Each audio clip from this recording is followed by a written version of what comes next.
Whether in a park with tall grasses or shrubs like the one behind me or hiking in the woods, health officials are reminding residents to practice tick safety as diseases carried by these insects can be deadly. Tuesday, the Connecticut Department of Public Health announced 2 residents have tested positive for the tick-borne Powassan virus. It's the first cases identified in the state this year. It is transmitted by the same type of tick that also transmits other types of diseases that you may have heard of, such as Lyme disease, anaplasmosis, and babesia.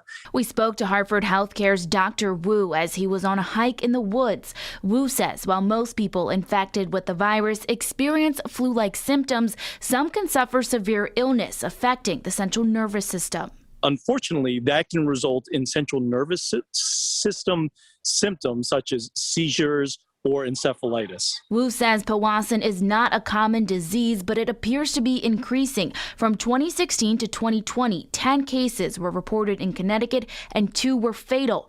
To avoid any tick-borne illness, doctors recommend people check themselves before coming indoors and avoid grassy, brushy, or wooded areas. Even if it's in my backyard where there's tall grasses and some trees, I make a point to wear long pants if I can. Health officials also remind residents to always use mosquito repellent while outside. We've always paid attention to it when we know they're going to be outside in shorts and t-shirts, without having long pants on. So especially for camp, but it's, really my strategy is just bug spray, bug spray, bug spray.